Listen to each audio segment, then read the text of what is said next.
Well, hello, let's talk about something rather splendid, shall we? Classicism. The very word sounds a bit dusty, doesn't it? As if it belongs in a museum, locked behind glass with a stern-looking curator nearby. But I assure you, it's anything but.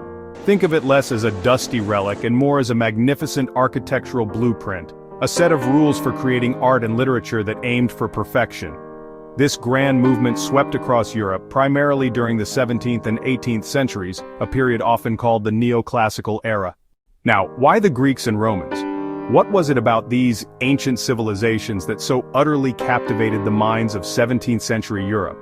Well, for a start, the Renaissance had already done a superb job of rediscovering them. Scholars had spent the previous couple of centuries unearthing and translating texts that had been lost to Western Europe for ages. It was like discovering a hidden library belonging to the cleverest people who ever lived.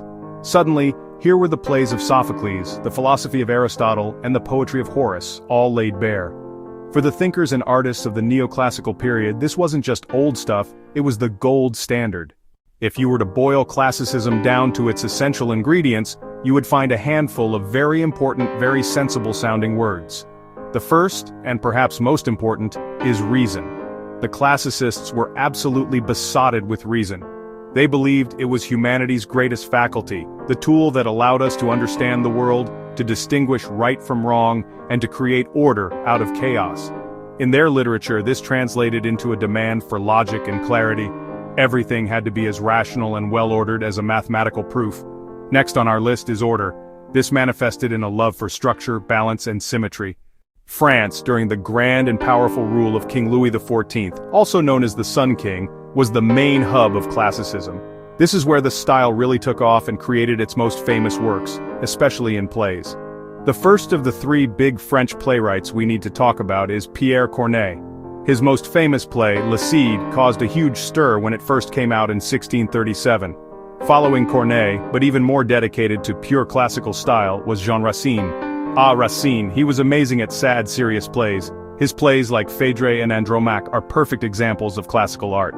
And then there was Molière. What a guy. He was the master of funny plays.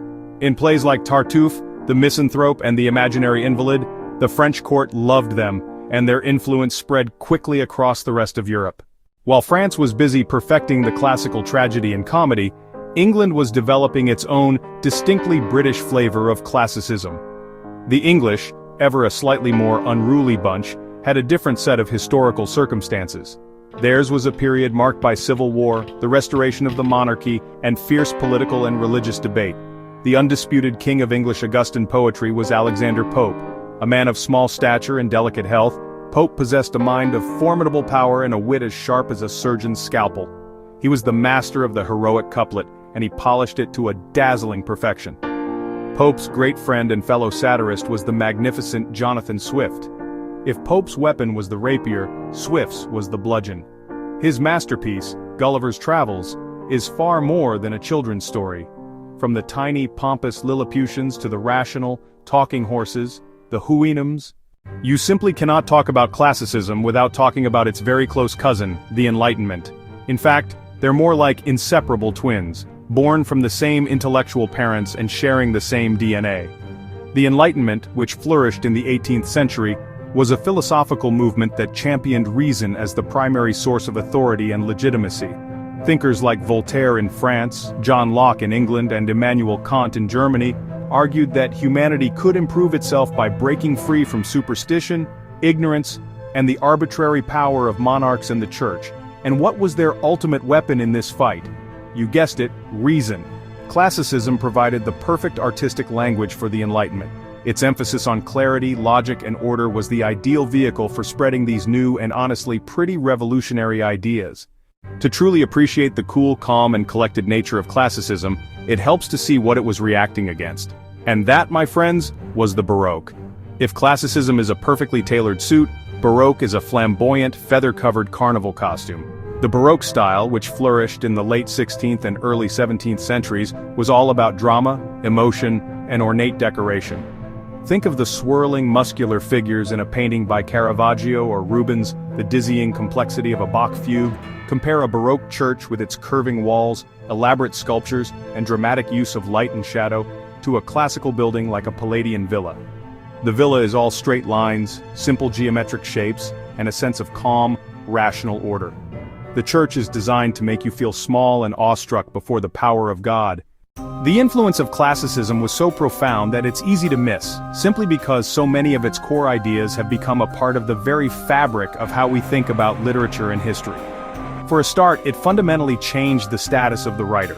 Furthermore, classicism helped to codify and standardize European languages. The obsession with clarity, precision, and correctness led to the production of the first great dictionaries like Samuel Johnson's in England, and the establishment of language academies like the Académie Française. Classicism also changed how people thought about history. By holding up ancient Greece and Rome as a golden age, it created a new model for understanding the past. History was no longer just a chronicle of kings and battles, it became a source of moral examples and political lessons. So, is classicism dead and buried, a relic of a bygone age of powdered wigs and formal gardens? Not in the slightest. Its ghost, if you will, still haunts the corridors of our culture in the most delightful and pervasive ways.